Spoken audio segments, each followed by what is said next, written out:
आप जंतर मंतर चले जाइए। मैं कभी जंतर मंतर नहीं जाऊंगा। क्यों? अगर एक जाहिल इस मुल्क की रहनुमाई करे, कांग्रेस के गुंडे दिल्ली में। वेलकम भाई लोग, इस वीडियो में बात करेंगे आज के सबसे बड़ी वायरल और ट्रेंडिंग अपडेट्स की। तो दोस्तों, दिल्ली प्रोटेस्ट को लेकर राइटर मनोज मुंतशिर ने कंट्रोवर्शियल स्टेटमेंट दिया है। एंकर नाविका कुमार के शो में मनोज मुंतशिर ने जंतर मंतर प्रोटेस्ट पर कमेंट किया कि वो कभी जंतर मंतर नहीं जाएंगे क्योंकि इस देश के युवा कॉकरोच जनता पार्टी से बेहतर के हकदार हैं। बड़ी जिम्मेदारी के साथ मैं इन्हें देशद्रोही बोल रहा हूँ। आप जंतर मंतर चले जाइए। मैं कभी नहीं जाऊंगा विपक्ष। मैं कभी जंतर मंतर नहीं जाऊंगा। क्यों? इसलिए नहीं जाऊंगा क्योंकि जो लोग रिप्रेजेंट कर रहे हैं इस वक्त जंतर मंतर को, सैडली वो ऐसे लोग नहीं है जिनके साथ खड़े होकर मुझे अच्छा लगेगा। क्यों? आप कॉकरोच जनता पार्टी की बात करें। The youth of this country deserves better than cockroach Janata party. इस दुनिया में कौन कह सकता है कि भाई अगर नीट का पेपर लीक हुआ तो ये बड़ा अच्छा हुआ? कौन बोलेगा ये गलत हुआ? एक बच्चे की भी अगर जान गई है तो पूरे सिस्टम की जवाब देगी। लेकिन उस पर बात हो रही है क्या जंतर मंतर में? स्पीचेस मैं भी सुन रहा हूँ, कौन लोग आ रहे हैं वो भी मैं देख रहा हूँ। भारत तेरे टुकड़े होंगे वाले लोग आ रहे हैं। कश्मीर भारत का हिस्सा नहीं है। बड़ी जिम्मेदारी से इनको मैं देशद्रोही कह रहा हूँ। हमारे प्रभु श्री राम को सीता का पति, इतना डेरोगेटरी। तो दूसरी तरफ फिल्म एक्ट्रेस आयशा खान मुंबई में नीट पेपर लीक पर सीजेपी प्रोटेस्ट को सपोर्ट करने पहुंची थी। 3-4 लेडी पुलिस ने उन्हें पकड़कर वैन में डाल दिया। आयशा खान ने काफी नोकझोंक भी की, लेकिन कई लोगों ने मिलकर उन्हें वैन में डाल दिया। आयशा खान एक सीधा सा सवाल पूछती हैं, मैंने कौन सा कानून तोड़ा? कोई क्लियर आंसर नहीं, बस हिरासत में ले लिया गया। डेमोक्रेसी का मतलब है पीसफुल वॉइस को प्रोटेक्ट करना, ना कि उन्हें दबाना।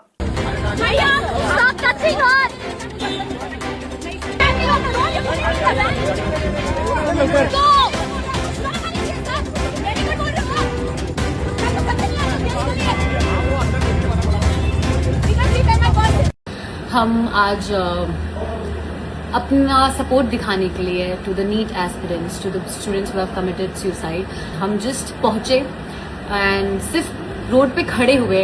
लिटरली हमने कुछ शुरू भी नहीं किया, कुछ बोला भी नहीं, नॉट अ सिंगल नारा, नथिंग वाज स्टार्टेड। एंड सिर्फ वहां आई थी मैं एंड एक सर आए, उन्होंने बोला आप प्रोटेस्ट नहीं कर सकते। तो हमने कहा ठीक है, ओके सर, बता दीजिए दूसरा और क्या रास्ता है। And I am simply asking कि क्यों? हम तो सिर्फ रोड पे खड़े हैं, हमने तो कुछ बोला भी नहीं है, कुछ शुरू भी नहीं किया है, ना हम कोई प्लाकार्ड दिखा रहे हैं, ना हम कोई नारा लगा रहे हैं। हम तो सिर्फ अपने भाई और अपने दोस्तों का वेट कर रहे हैं। Why are we being pulled in? There was no answer, nothing, and we were pulled.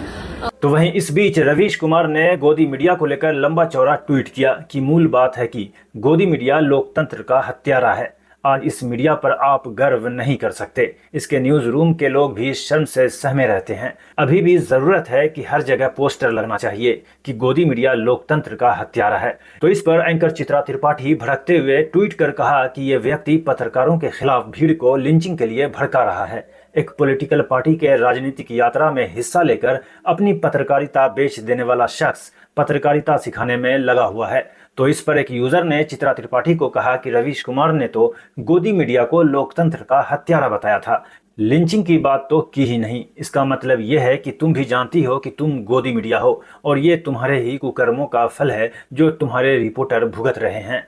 Parliament house complex में जब मीडिया वाले ने टीएमसी एमपी कल्याण बनर्जी से पूछा कि जंतर मंतर प्रोटेस्ट में गोदी मीडिया बोलकर अटैक हो रहा है, तो इस पर कल्याण बनर्जी ने कहा कि वो लोग जो कर रहे हैं ठीक कर रहे हैं। देश का छोटा छोटा लड़का का साथ आप लोग ऐसा करेगा, क्यों वो लोग नहीं करेगा? ज्यादा उन छोटे लड़कों ने जर्नलिस्ट के साथ जो किया, हमारा एक रिपोर्टर था, उसको रॉब किया, असॉल्ट किया। आप क्यों किया उधर अंदर में? तो नहीं आपको नहीं, उनका वो लोग जानते हैं जो आप लोग गोदी मीडिया का आदमी है। नहीं, वो लोग जानते हैं आप लोग गोदी मीडिया का, आप गोदी मीडिया का आदमी है। असॉल्ट किया जाएगा, आप जस्टिफाई करें। वो लोग जो कर रहा है ठीक कर रहा है। आइए सर। तो वहीं पुलिस एक्शन पर अपोजिशन एमपीज काले कपड़ों में पार्लियामेंट पहुंचे। लोकसभा में अखिलेश यादव ने कहा कि स्टूडेंट्स के हाथ तोड़े, सिर फोड़े, कपड़े फाड़े, बेटियों के कपड़े फाड़ेंगे आप। छात्रों की नहीं सुनी जाएगी तो सड़कों पे आएंगे। और जो सरकार ने व्यवहार किया है, इस्तीफा तो क्या है? इस्तीफा तो जब चाहेंगे तब मंत्री ले लेंगे, सदन के बाद ले लेंगे। लेकिन सवाल ये जो छात्रों के साथ व्यवहार हुआ है, उनके हाथ तोड़े, सर तोड़ा, उनके कपड़े फाड़े, क्या बेटियों के कपड़े फाड़ेंगे आप? हम और राहुल जी थे। अध्यक्ष महोदय, हम मजबूरी में गए प्रधानमंत्री के आवास पर। अगर आप सुन लेते हैं यहाँ पर तो हम नहीं जाते। क्या प्रधानमंत्री स्टेटमेंट नहीं दे सकते हैं? युवाओं के लिए आप बाहर बोल सकते हैं, सदन में क्यों नहीं बोल सकते हैं आप? तो वहीं leader of opposition Rahul Gandhi ने अपने ऊपर हुए पुलिस एक्शन को लेकर बताया कि पुलिस वाले मुझे घसीट रहे थे, लेकिन वही पुलिस वाले मेरे कान में कह रहे थे इस सरकार को हटाइए। सही है कि पुलिस वाले थोड़ा मतलब मुझे घसीट के ले गए, बट कान में कह रहे थे कि इस सरकार को हटाइए। मैं राजस्थान का हूं, इनको हटाइए। हम सिर्फ वर्दी पहने हैं। दूसरा कह रहा है मैं हरियाणा का हूं, इनको हटाइए। तो दैट सेंटिमेंट इज देयर। तो दूसरी तरफ अखिलेश यादव ने कहा कि दिल्ली पुलिस ने मेरा कपड़ा फाड़ने की कोशिश की, मैंने उसका हाथ पकड़ लिया। हमारे कपड़े पकड़ रही थी पुलिस, बताइए ट्रेनिंग कहाँ से दी आपको कि आप कपड़ा फाड़ देंगे? मैंने उसको खुद कहा कि भाई तू कुर्ता क्यों फाड़ रहा भाई? पुलिस वाले वो भाग गया। जैसे ही मैंने उसको देखा, शक्ल पहचान गया मैं, और जब मैंने उसका हाथ पकड़ लिया तो खुद ही भाग के चला गया। अगर वो खड़ा कर तो मैं बता दूंगा इसने कुर्ता पकड़ा था।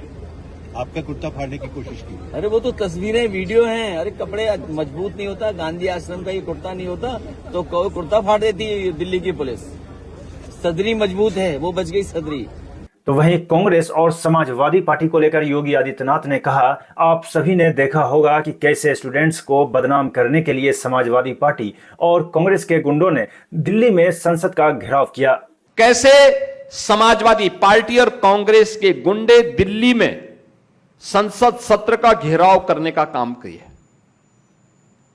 कैसे घेराव किए, कैसे तोड़फोड़ कराए छात्रों को बदनाम करने के लिए। अब बात करते हैं पटना की। एजुकेशन मिनिस्टर धर्मेंद्र प्रधान के इस्तीफे की मांग को लेकर हजारों स्टूडेंट्स सड़कों पर उतरे। प्रोटेस्ट को रोकने के लिए पुलिस ने स्टूडेंट्स पर लाठीचार्ज किया, आंसू गैस के गोले छोड़े और वाटर कैनन का इस्तेमाल किया। इसके बाद माहौल और गर्म हो गया। प्रोटेस्टर्स ने बीजेपी विधायक विनय बिहारी की कार पर हमला कर दिया, गाड़ी से बीजेपी का झंडा हटा दिया और बीजेपी नेता के साथ मारपीट की। विधायक ने जैसे तैसे वहां से भागकर अपनी जान बचाई। विधायक को घेर लिया गया है। मारो मारो मार मार। तस्वीर यहाँ पर मारपीट जो है वो शुरू हो चुके हैं, देख सकते हैं। ये तस्वीर यहाँ पर गाड़ी है, विनय बिहारी की गाड़ी पर हमला हो गया। गाड़ी है ये देखिए, विनय बिहारी की गाड़ी है। देखिए विनय बिहारी की गाड़ी के पीछे स्टूडेंट मौजूद है, गाड़ी चकनाचूर हो चुका है। तो वहीं दूसरी तरफ बीजेपी और कांग्रेस वर्कर्स भी भिड़ गए, जमकर जूतम पैजार हुआ। दरअसल राहुल गांधी के पीएम ऑफिस के बाहर धरने के विरोध में बीजेपी वाले प्रोटेस्ट करते हुए कांग्रेस ऑफिस के बाहर पहुंचे थे।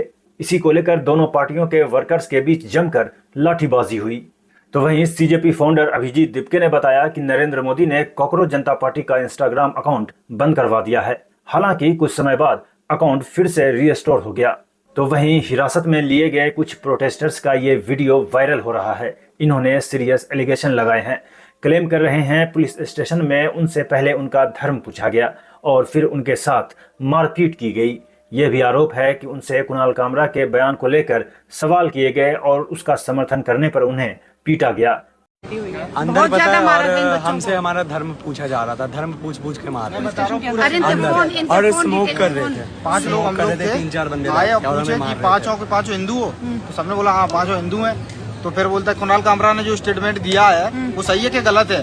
तो के भाई बोला बिल्कुल सही है, तो इसको मारा। मैंने बोला हम हिंदुस्तानी है, हमें नहीं पता हम हिंदू हैं, मैं वैसे हिंदू हूँ, लेकिन मैंने बोला हम हिंदुस्तानी है। फिर उसके बाद फिर मेरे को बहुत बुरी तरह से मारा। गाड़ी दे के मार रहा है। मारना है मारिए, हिंदू मुसलमान क्यों कर रहे हैं? हिंदू हो या मुसलमान हो, तुम्हें तो मारेंगे हम सब। तो वहीं दोस्तों, संसद भवन में धरने पर बैठे चंद्रशेखर आजाद से लेकर नसीरुद्दीन शाह, जॉनी लीवर जैसे लोगों ने प्रोटेस्ट को लेकर क्या कहा है, आइए देखते हैं। बाकी प्रोटेस्ट में और मुझ में फर्क है कि मुझे आप ही से बात करनी पड़ती है।